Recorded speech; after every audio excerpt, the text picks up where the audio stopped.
Hello students, आप सबको नमस्कार। तो बच्चों, आज का जो हमारा टॉपिक है वो है special cases of torque on a dipole whenever it is placed inside uniform electric field. Last lecture में बच्चों हमने करा था कि जब भी हम एक इलेक्ट्रिक डाइपोल को किसी भी यूनिफॉर्म इलेक्ट्रिक फील्ड के अंदर रखते हैं तो डाइपोल पे क्या प्रोड्यूस होता है? नेट फोर्स डाइपोल पे प्रोड्यूस नहीं होता। दो चार्जेस की वजह से फोर्सेस प्रोड्यूस होते हैं, एक QE और दूसरा -QE, लेकिन वो एक दूसरे के इफेक्ट को कैंसिल आउट करते हैं और क्या होता है, लीनियर फोर्स जो है हमारे पास जीरो के बराबर होती है। दैट इज हमारा डाइपोल जो है लीनियर मोशन नहीं करता। दूसरा केस हमारे पास ये था बच्चों कि अगर वो लीनियर मोशन नहीं करता तो वो जो दो फोर्सेस लगते थे, एक डाइपोल के नेगेटिव चार्ज पर और एक पॉजिटिव चार्ज पर, एक इस डायरेक्शन में लगता था एक इस डायरेक्शन में लगता था, और वो कपल ऑफ फोर्सेस बनाते थे। जब भी कपल ऑफ फोर्सेस बनता है तो हमारे पास रोटेशनल मैकेनिक्स काम में आती है और रोटेटिंग फोर्स को हम बोलते हैं टॉर्क। तो बच्चों, वो लेक्चर हम लास्ट टाइम आपको डिलीवर कर चुके हैं। जो चैनल के साथ नए जुड़े हैं बच्चे, तो उनके लिए डिस्क्रिप्शन में मैं उस लेक्चर का लिंक डाल दूंगा। जब तक आप उस लेक्चर को नहीं पढ़ेंगे तो आज के स्पेशल केसेस को आप नहीं समझ पाएंगे। तो हम प्रोसीड करते हैं बच्चों। देखिए, हमने करा था कि ये यहां पर मैं क्या ड्रॉ कर रहा हूं, यहां पर मैं एक यूनिफॉर्म इलेक्ट्रिक फील्ड ड्रॉ कर रहा हूं। तो देखिए बच्चों, एक केस यहां पर डाल रहा हूं और दूसरा केस यहां पर डाल रहा हूं बच्चों। Second one is here. तो देखिए, यहां पर मैं दो के दो केसेस में ये बोलने की कोशिश कर रहा हूं कि यहां पर भी यूनिफॉर्म इलेक्ट्रिक फील्ड है, यूनिफॉर्म इलेक्ट्रिक फील्ड, और यहां पर भी यूनिफॉर्म इलेक्ट्रिक फील्ड। तो देखिए बच्चों, यूनिफॉर्म इलेक्ट्रिक फील्ड मैंने दोनों साइड से रखा और यहां पर मैंने अपने डाइपोल को रखा था। तो मैं कंसीडर करता हूं सबसे पहला केस, हमारे पास डाइपोल को हम ऐसे प्लेस कर सकते हैं। हमने यहां पर नेगेटिव रख दिया और यहां पर पॉजिटिव चार्ज रख दिया। पहला कंडीशन हमारे पास ये हो सकता है, that is this is dipole. और दूसरा कंडीशन हमारे पास ये हो सकता है कि इसमें देखिए, एक अगर मैं डाइपोल को ऐसे रखूं, दूसरा मैं इसी तरीके से यहां पर डाइपोल को रखूं, इस तरीके से यहां पर मैंने नेगेटिव रखा था, अब मैं यहां पर पॉजिटिव मान के चलता हूं और यहां पर नेगेटिव मान के चलता हूं। तो देखिए फर्क क्या आया, फर्क ये आया कि मैंने यहां पर दोनों जगह पे ये भी डाइपोल और ये भी डाइपोल, खाली प्लेसमेंट को क्या किया है बच्चों, प्लेसमेंट को मैंने अलग अलग करा कि यहां पर इलेक्ट्रिक फील्ड लाइंस जिस डायरेक्शन में होती हैं उसी डायरेक्शन में इलेक्ट्रिक फील्ड इंटेंसिटी भी होती है। मतलब इलेक्ट्रिक फील्ड इंटेंसिटी का डायरेक्शन यहां पर भी ऐसे और यहां पर भी ऐसे। तो बोलिए बच्चों, डाइपोल जो होता है, डाइपोल का डायरेक्शन कहां होता है, दैट इज डाइपोल मोमेंट का डायरेक्शन होता है फ्रॉम नेगेटिव टू पॉजिटिव। ये हम जानते हैं, फ्रॉम नेगेटिव टू पॉजिटिव हमारे पास डाइपोल का डायरेक्शन होता है। अगर नेगेटिव टू पॉजिटिव होगा तो यहां पर डाइपोल का डायरेक्शन कहां पे आएगा बच्चों, डाइपोल का डायरेक्शन ये होगा, मतलब this is the direction of P। तो यहां पर कैसे होगा बच्चों, यहां पर डाइपोल का डायरेक्शन ऐसा आएगा negative to positive, it means it is the direction of P here. तो देखिए बच्चों, इस वाले केस में हमारे पास क्या हुआ, डाइपोल मोमेंट और इलेक्ट्रिक फील्ड का डायरेक्शन किसमें आ गया, सेम डायरेक्शन में आया, और इसमें डाइपोल मोमेंट और इलेक्ट्रिक फील्ड इंटेंसिटी का direction different direction, opposite direction में आया। तो ये दोनों केसेस को समझने के लिए हमें क्या करना पड़ेगा, सबसे पहले तो हम एक फॉर्मूला यहां पर डालते हैं जो हमने अपनी लास्ट लेक्चर में पढ़ा था, दैट इज टॉर्क प्रोड्यूस होता है, torque equals to PE sin theta. तो देखिए बच्चों, इस फॉर्मूला से हम ये कह सकते हैं that the value of this torque is totally dependent on this theta. मतलब ये थीटा किस किस के बीच का एंगल है, this theta is the angle in between the placement of the dipole and the electric field intensity. It means आप अपने dipole को उस फील्ड के अंदर किस तरीके से रखते हैं। तो मैंने अपने डाइपोल को लाइंस के बिल्कुल ठीक पैरेलल रख दिया इस तरीके से। अब देखिए बच्चों, इस तरीके से भी रख सकते हैं, इस तरीके से भी रख सकते हैं। तो फर्क क्या है? आप बोलेंगे यहां पर भी तो डाइपोल मोमेंट जो है उसका डायरेक्शन और इलेक्ट्रिक फील्ड इंटेंसिटी का डायरेक्शन क्या है? पैरेलल है। और यहां पर भी, लेकिन यहां पर पैरेलल तो है लेकिन इन द डायरेक्शन में है। इट मीन्स मैं यहां पर लिखूंगा कि जो मेरे पास डायरेक्शन है, direction of dipole moment is same.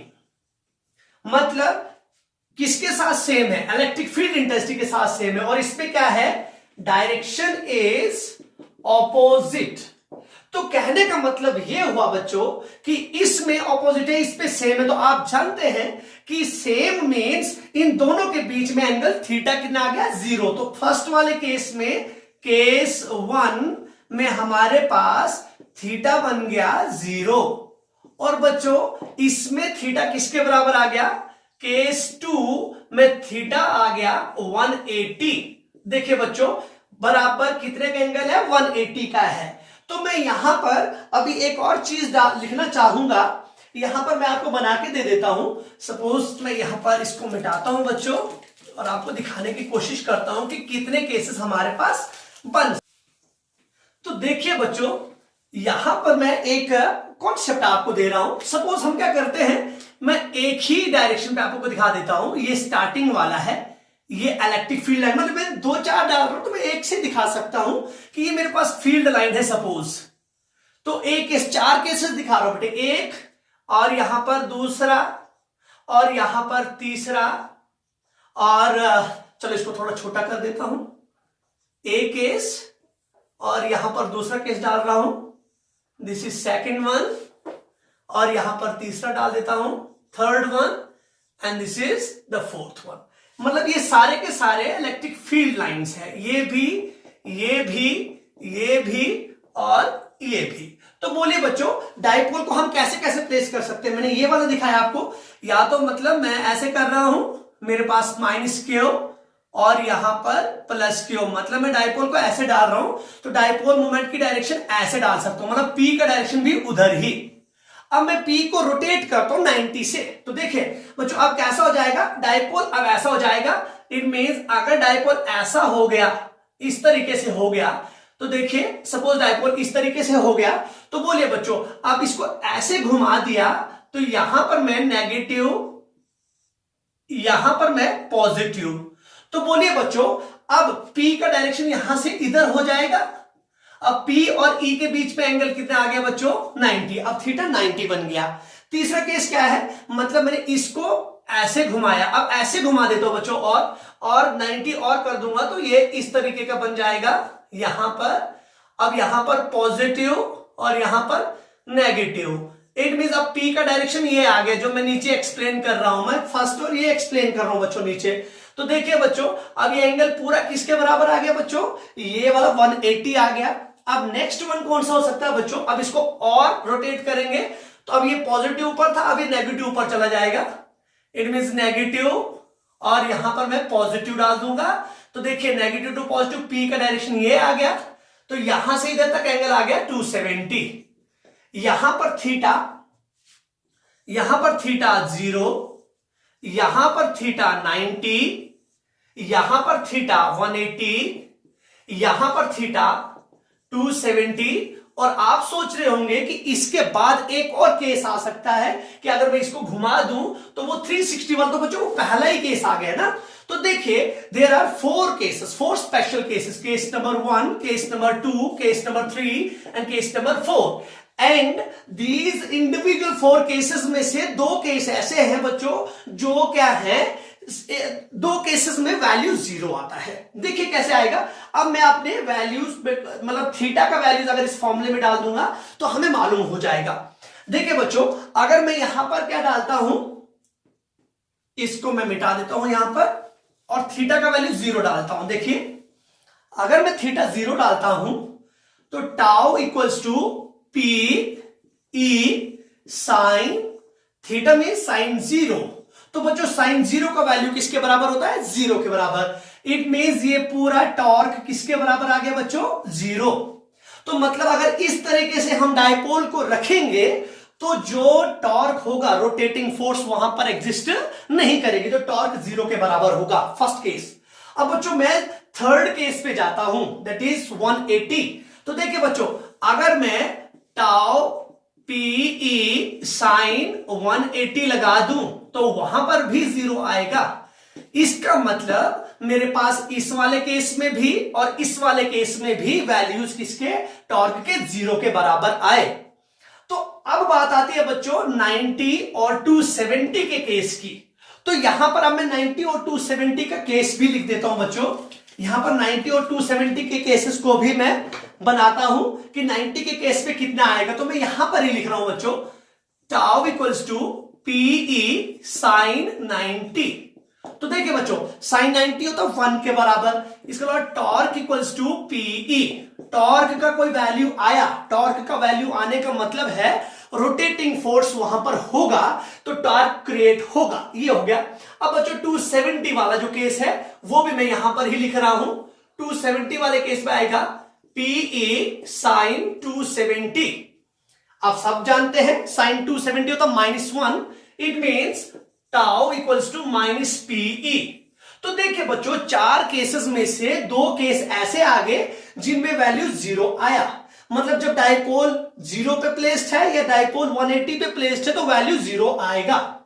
अगर डायपोल 90 पे प्लेस्ड है और 270 पे प्लेस्ड है तो वैल्यूज होंगी टॉर्क की। इसका मतलब 2 केसेस में टॉर्क नहीं होगा और 2 केसेस में टॉर्क होगा। तो देखिए बच्चों, 2 केसेस में टॉर्क जिनमें है, कौन कौन सा है? 90 और 270। एक में पीई है और एक में माइनस पीई है। इसका मतलब यह हुआ बच्चों कि जब भी आप इन 2 कंडीशंस की बात करेंगे तो डायपोल कुछ इस तरीके से प्लेस होगा। देखिए बच्चों, मैं अपने मार्कर का जो ये कैप वाला पॉइंट है आप भी देख लीजिएगा, इसको मैं पॉजिटिव मार रहा हूं और इसको नेगेटिव मार रहा हूं। It's a dipole. और बच्चों इसको मैं इलेक्ट्रिक फील्ड लाइन मार रहा हूं। तो देखिए यहां पर ही मान लीजिए, इसको इलेक्ट्रिक फील्ड लाइन मान लीजिए। अगर मैं अपने डायपोल को इस तरीके से प्लेस करूंगा, ये पॉजिटिव माना है, ये नेगेटिव माना है, नेगेटिव टू पॉजिटिव, डायपोल की डायरेक्शन ऊपर आ गई। इसका मतलब देखिए बच्चों, यहां से लाइंस है, ये लाइंस मान रहा हूं मैं, दीज आर लाइंस। और ये डायपोल अगर ऐसे प्लेस्ड है तो इस वक्त जो है डायपोल घूमेगा, डायपोल घूमेगा और टॉर्क प्रोड्यूस होगा। किसके बराबर होगा? देखिए P का डायरेक्शन यहां से यहां, तो 90 बनाया। तो ये दूसरे केस को एक्सप्लेन कर रहा हूं, मतलब यहां से जोर इधर लगेगा, यहां से जोर इधर लगेगा और ये घूम जाएगा। इट मींस यहां पर टॉर्क प्रोड्यूस होगा। इस वाले केस में देखिए बच्चों, इस वाले केस में भी वो उसी तरीके से, फर्क ये है कि अब एंगल 90 नहीं बल्कि 270 है, मतलब डायपोल मोमेंट का डायरेक्शन ऊपर से नीचे है। तो इस वाले केस में देखिए नेगेटिव की वजह से कहां जाती है? ऑपोजिट, मतलब यहां से इधर आ गया और पॉजिटिव से इधर आ गया। तो देखिए बच्चों, यहां से कैसे घूमेगा और यहां से कैसे घूमेगा, दैट इज द क्वेश्चन।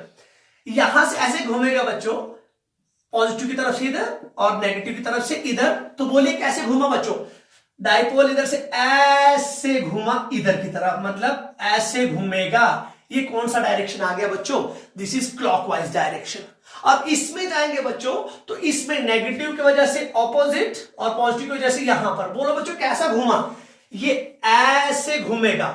तो बच्चों ध्यान दीजिए, इन दोनों केसेस में आप क्या समझ पा रहे हैं? इस केस से और इस केस से आपने क्या समझा? इसमें ये कैसे घूमा, इसमें ये क्लॉकवाइज घूमा, और इसमें कैसे घूमा, इसमें ये एंटी क्लॉकवाइज घूमा। चाह क्या रहे हैं? ये चाह ये रहे हैं कि ये पॉजिटिव इस डायरेक्शन में आ जाए और नेगेटिव इस डायरेक्शन में आ जाए। तो अगर ये इस डायरेक्शन में आएगा तो P का डायरेक्शन किसकी तरह हो जाएगा? P का डायरेक्शन फील्ड की डायरेक्शन में आ जाएगा। तो इससे हमने एक चीज कंक्लूड करी कि जो हमारी डायपोल मोमेंट होती है वो अपने आप को क्या करना चाहती है? वो अपने आप को अलाइन कराना चाहती है। वो अपने आप को चाहती है कि वो किसकी डायरेक्शन में चली जाए? फील्ड की डायरेक्शन में चली जाए। क्योंकि देखिए बच्चों, अगर यहां पर नेगेटिव था, नेगेटिव इधर चला गया, पॉजिटिव इधर चला गया, नेगेटिव ऐसे इसके ऊपर आ जाएगा, फिर नेगेटिव टू पॉजिटिव फिर से इसी डायरेक्शन में। फिर नेगेटिव टू पॉजिटिव, इसी डायरेक्शन में। तो देखने का मतलब क्या हुआ, ध्यान दीजिएगा, हमेशा याद रख लीजिएगा, डाइपोल किससे मोहब्बत करता है? डाइपोल इलेक्ट्रिक फील्ड से मोहब्बत करता है। डाइपोल मोमेंट क्या चाहती है? वो ये चाहती है कि वो किसकी डायरेक्शन इख्तियार करे? वो इलेक्ट्रिक फील्ड की डायरेक्शन इख्तियार करे। तो बच्चों, किन दो केसेस में डाइपोल मोमेंट, किन दो केसेस में टॉर्क प्रोड्यूस हो रहा है? इस और इसमें। इसका मतलब हलचल है, इसका मतलब इन दो केसेस में कुछ ना कुछ हो रहा है, टॉर्क हो रहा है। अगर टॉर्क हो रहा है तो क्या ये चीजें इक्विलिब्रियम कंडीशन में आई? इक्विलिब्रियम क्या होता है? बिल्कुल स्टेबल बंदा। कैसा? मतलब जिसपे कोई हलचल ही नहीं हो रही है। तो ये जो है, ये दोनों के दोनों केसेस जो हैं वो इक्विलिब्रियम वाले केस नहीं आए। तो अगर कभी भी कोई पूछे when theta equals to 90 and when theta equals to 270 and the dipole is placed inside the uniform field making these two angles, ये याद रख लीजिएगा, theta equals to 90 and theta equals to 270। तो बोलिए, क्या आपके पास इक्विलिब्रियम कंडीशन होती है? आप बोलेंगे नो, ये भी इक्विलिब्रियम कंडीशन में नहीं है, ये भी इक्विलिब्रियम कंडीशन में नहीं है। These both are not in equilibrium condition. Now the question arises, जो मैंने स्टार्टिंग में दिया था, ये दोनों केसेस मैंने क्यों लिखे थे कि एक इक्विलिब्रियम में है, मतलब यहां पर भी जीरो आंसर आ रहा है, देखिए इसमें भी जीरो और इसमें भी जीरो। अब बात ये है कि इनमें तो डिफरेंस था, एक में पीई था और एक में माइनस पीई था, मतलब एक में मैक्स था और उसको क्या कर सकते थे आप, डायरेक्शन का, ये आपको पता है डायरेक्शन की फिजिक्स में माइनस डायरेक्शन को दिखाता है, लेकिन यहां पर तो दोनों में जीरो है। फिर आपके दिमाग में चल रही होगी कि ये दोनों जीरो है तो इनका क्या डिफरेंस है? तो बच्चों, इनका डिफरेंस बहुत माइन्यूट है। आज की लेक्चर का ये मानो कि क्रक्स ही वही है बच्चों। आज की लेक्चर ये तो आप आराम से कर लेंगे, थीटा को 0 डालेंगे, 90 डालेंगे, 270 डालेंगे और 360 डालेंगे, लेकिन थीटा 0 और 180 पर टॉर्क में कोई भी वैल्यू नहीं आई। दोनों के केसेस में जीरो आया। फिर डिफरेंस क्या है? आप बोलेंगे although there is the final net torque is zero, but one minute difference is there and that minute difference मैं अभी आपको बोलने वाला हूं। देखिए अब क्या आएगा, उस चीज को मैं समझा रहा हूं आपको। अब देखिए बच्चों, अब मैं ये देखना चाहूंगा कि वो जो डिफरेंस है, माइन्यूट डिफरेंस, वो क्या है? वो माइन्यूट डिफरेंस ये है बच्चों, देखिए ये मेरे पास आ गया इलेक्ट्रिक फील्ड लाइन और ये, अब मैं वो दो ही को एक्सप्लेन करूंगा, उनका तो हमें मालूम पड़ गया, उनका वैल्यू आगा, और वो जो है not in the state of equilibrium. And अब ये दोनों इक्विलिब्रियम में है, यहां पर मैं इक्विलिब्रियम स्पेलिंग देख लीजिएगा, इक्विलिब्रियम, और ये भी इक्विलिब्रियम में है। अब देखिए यहां पर डायरेक्शन P का ये है और यहां पर डायरेक्शन P का ये है। अब आप वो डाल सकते हैं बच्चों, मैंने कैसे बनाया होगा, चलिए यहां पर नेगेटिव Q, यहां पर पॉजिटिव Q, ये एक डाइपोल, यहां पर पॉजिटिव Q, यहां पर नेगेटिव Q, इस तरीके के दो, यहां पर थीटा 0, यहां पर थीटा 180। आप समझ रहे हैं मैंने क्यों लिखा? दोनों के आंसर टॉर्क दोनों में किसके बराबर? 0 के बराबर। The torque is 0 then equilibrium.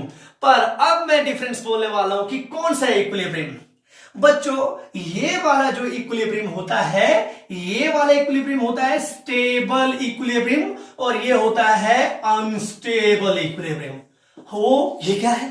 अब ये सोचने वाली बात है, स्टेबल और अनस्टेबल क्या है। तो बहुत आसान चीज है बच्चों, स्टेबल। अभी मैंने थोड़ी देर पहले क्या बोला था? मैंने बोला था कि डाइपोल मूवमेंट चाहती है कि वो किसकी डायरेक्शन में चली जाए? फील्ड की डायरेक्शन में चली जाए। अब इसमें क्या होता है, स्टेबल और अनस्टेबल चीज की मैं बात करता हूं आपको। स्टेबल का मतलब क्या है? सपोज मैं हूं, मेरी मुंडी देख लीजिए, सपोज मेरी मुंडी को कोई ऐसे कर दे, ऐसे कर दे, ये देखिए ऐसे कर दिया तो मैं ऐसे हो जाऊंगा, और अगर मैं दोबारा वापस आ गया अपने आप, मतलब मुझे कोई छेड़ रहा है, किसी ने मुझे ऐसे कर दिया, ऐसे कर दिया और मेरी मुंडी दोबारा से यहां पर ही आए, दोबारा कर दिया ऐसे, कोई बोला मुंडी तोड़ देंगे, ये लो भाई। पर दोबारा से अगर मैं अपनी ही ओरिजिनल पोजीशन पर अगर वापस आ गया तो मैं स्टेबल हूं, मैं स्टेबल हूं। अगर बच्चों मुझे कोई क्या कर दे, मुझे ऐसे कर दे और मेरी जो मुंडी है वो इधर ना जा, इधर से वापस ना आके इधर से घूम के टांगे ऊपर आ जाए और मुंडी नीचे लग जाए, उस वक्त क्या हो जाएगा? क्या मैं स्टेबल हुआ? नहीं, मैं स्टेबल नहीं रहा, बल्कि मैं अनस्टेबल बन गया। मतलब देखिए, एक स्टेबल है और एक अनस्टेबल। अब आप सोच रहे होंगे कि ये क्यों और ये क्यों? तो बेटे मैंने अभी आपको बोला कि इसको क्या कहते हैं, इसको ये दैट इज कॉल्ड द छेड़खानी। ये छेड़खानी है। तो बोलिए, यहां पर अगर हम अपने डाइपोल के साथ छेड़खानी करेंगे, तो अगर डाइपोल के साथ छेड़खानी करने पर भी डाइपोल अपनी ओरिजिनल पोजीशन पर दोबारा से वापस आ गया तो वो स्टेबल माना जाएगा। अगर वो अपनी ओरिजिनल पोजीशन पर वापस नहीं आया तो वो अनस्टेबल माना जाएगा। देखिए अब क्या है, मैंने बोला कि डाइपोल जो है बच्चों, ये कभी नहीं सोचना कि डाइपोल में टॉर्क बोल रहा हूं तो वो ऐसे जो घूमता जा रहा वैसा कुछ नहीं है।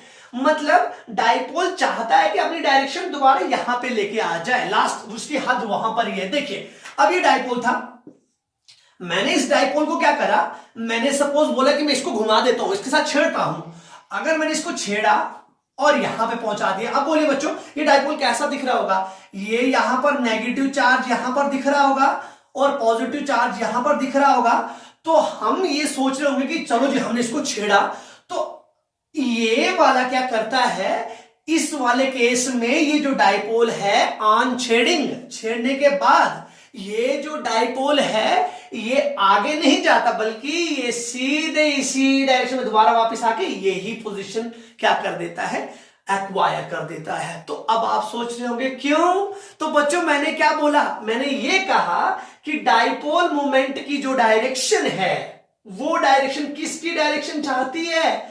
वो चाहती है कि मैं फील्ड की डायरेक्शन में रहूं। तो अगर ये यहां से भाग के इधर आ जाएगा तो बोलिए क्या ये डायरेक्शन फिर मैच कर पाएगी? नहीं, फिर तो ये क्यू इधर आ जाएगा माइनस क्यू और पी की डायरेक्शन ऐसे हो जाएगी। तो जो बेसिक जो मैंने चीज बोली कि ये तो चाहता है कि मैं इसी की डायरेक्शन में रहूं, वो नहीं हो सकता। जीरो के केस में हम इक्विलिब्रियम में बोलेंगे, लेकिन कौन सा इक्विलिब्रियम बोलेंगे बच्चों? That is stable equilibrium. अब मैं एक और एग्जांपल आपको दूंगा। यहां पर अनस्टेबिलिटी देखिए बच्चों, अनस्टेबिलिटी का क्या मतलब है? आप कहीं से भी घुमा लीजिए बच्चों। अब इसके साथ भी छेड़ते हैं, इसके साथ छेड़ा जाए अगर, तो देखिए यहां पर नेगेटिव और यहां पर पॉजिटिव है। सपोज मैं इसके साथ भी छेड़ रहा हूं, अब यहां पर मैंने पॉजिटिव बना दिया तो ओबियस है नेगेटिव यहां पर जाएगा। अगर नेगेटिव यहां पर जाएगा, लेकिन इस वाले केस में देखना बच्चों, पी का डायरेक्शन जो है ऑपोजिट है। तो मैंने क्या कहा, पी किसकी डायरेक्शन में जाना चाहता है? पी चाहता है कि वो ई की डायरेक्शन में आ जाए। तो इसके साथ हमने छेड़ दिया, ये जो चाहता था वही हुआ इसके साथ, पर ये वापस नहीं आया। इसका मतलब ये चाह रहा था बागी बनना, ये चाह रहा था भागना, और हमने थोड़ा सा इसको थोड़ा सा बाहर से इन्वॉल्वमेंट लगा दिया, तो ये यहां से वापस नहीं आता, ये यहां से गया वापस आ गया। लेकिन ये तो चाहता ही उधर आ जाए, ये ऐसे घूम के किस शेप को एक्वायर कर रहा है? इस शेप को एक्वायर करेगा, नेगेटिव पॉजिटिव, और फिर यही चीज बनेगी। इसका मतलब देखिए बच्चों, बहुत इंटरेस्टिंग बात है। The value of torque is 0 in both the cases. That is when theta is 0 and when theta is 180. That is the placement of the electric dipole, and and you can easily say that the dipole moment and electric field intensity has the angle, that is theta and 180. In these two cases, the torque is 0. That is the stable and unstable equilibrium is there. Finally, equilibrium is there. But what is stable equilibrium? Stable equilibrium is that जब भी हम क्या करते हैं, कोई छेड़खानी करते हैं डाइपोल के साथ, तो छेड़खानी करने पर भी वो अपनी ही ओरिजिनल पोजीशन पर वापस आ जाए, तो उस वक्त स्टेबल इक्विलिब्रियम कहलाता है। तो बच्चों कहा जाए तो यही है ना कि क्यों आता है वापस? क्योंकि वो चाहता है कि वो किसकी डायरेक्शन में हो, ई की डायरेक्शन में हो। यहां पर पी ऑपोजिट था, तो ये तो चाहता है कि मैं उस डायरेक्शन में जाऊं। कैसे जाएंगे? जैसे ही थोड़ा सा छेड़ेंगे, ये वापस नहीं आएगा, बल्कि ऐसे घूम के इधर। अब ये नहीं सोचना इधर से दोबारा से घूम जाएगा, नो, क्योंकि लास्ट हद यही है, P और E सेम डायरेक्शन में होने चाहिए। अब देखिए मैं थोड़ा सा और बना देता हूं आपको। सपोज मैं एक एग्जांपल लेता हूं बच्चों, एग्जांपल चलिए डस्टर से ही ले लेते। सपोज देखिए, अगर मैं ऐसे पकड़ लेता हूं, ऐसे इसको रख देता हूं, तो अगर मैं इसको पकड़ रहा हूं ऐसे और इसको थोड़ा सा भी छेड़ूं, ऐसे छेड़ूंगा, तो बोलिए बच्चों क्या ये वापस आएगा? नहीं, ये गिर जाएगा। अगर मैं ऐसे करूं, बोलिए इसको छेड़ूं, तो क्या ये वापस आएगा? नहीं, ये गिर जाएगा। लेकिन एट द सेम टाइम देखिए, एट द सेम टाइम अगर मैं इसको ऐसे पकड़ लेता हूं ऐसे, तो देखिए बच्चों, इसको ऐसे कर दिया, ये वापस आ गया, इसको ऐसे कर दिया, ये वापस आ गया। इसका मतलब ये हुआ, थोड़ा सा जब आप वॉच को देखते हैं, वॉल क्लॉक को देखते हैं, तो वहां पर आपको पेंडुलम दिखता है। तो इसका मतलब अगर मैंने क्या कर दिया, यहां पर कोई चीज हैंग करके रखी है, तो उसको इधर करूंगा तो वापस आ जाएगी, वो स्टेबिलिटी है। लेकिन किसी को टेबल के ऊपर रख दो ऐसे, अब ये तो वापस आएगा, अगर इसको ऐसे कर दो कि ये वापस थोड़ी आएगी, ये तो गिर जाएगी ना। तो बस ये एक एग्जांपल मैं आपको दे रहा था कि जब भी आपके पास क्या हो जाए, बाहर से छेड़खानी करने पर वो दोबारा से वापस आ जाए, वो स्टेबल इक्विलिब्रियम है, और जब ना आए वो अनस्टेबल इक्विलिब्रियम है। और बाकी केसेस 290। और अब आप सोच रहे होंगे कि आप बोल रहे हो कि खाली 4 केसेस। अरे बच्चों, 4 केसेस तो स्पेशल केसेस बोले, उसके बाद आप डाइपोल किसी भी डायरेक्शन में रख सकते हैं। आपके पास एंगल्स खाली 270, 0, 180 और 360 और 90 नहीं होते, इनके अलावा 1 2 3 4 5 6 7। तो बच्चों उसके लिए जनरल फॉर्मूला तो है tau equals to P A sine theta. अगर थीटा के बदले अगर आपको 30 आ जाए तो साइन 30 का वैल्यू डाल दीजिए, आप इजीली कैलकुलेट कर सकते हैं। नेक्स्ट लेक्चर में मैं आपको बोलने वाला हूं बच्चों कि अब यूनिफॉर्म के बदले अगर non uniform motion, non uniform electric field हो तो क्या होगा डाइपोल के साथ, और उसकी बेसिस पर कुछ थोड़े से न्यूमेरिकल्स भी करेंगे। तो आशा कर रहा हूं कि आपको समझ आ रहा होगा, और अगर समझ आ रहा है तो सब्सक्राइब और बेल आइकन को प्रेस करना ना भूलें, क्योंकि जब तक आप बेल आइकन को प्रेस नहीं करेंगे तब तक आपके पास मेरी नोटिफिकेशन नहीं आएगी। और वीडियोस को देखो, मस्त रहो, वॉच करो वीडियोस को, अच्छे अच्छे तरीके से शेयर करो और कमेंट जरूर लिखिएगा। Thank you so much.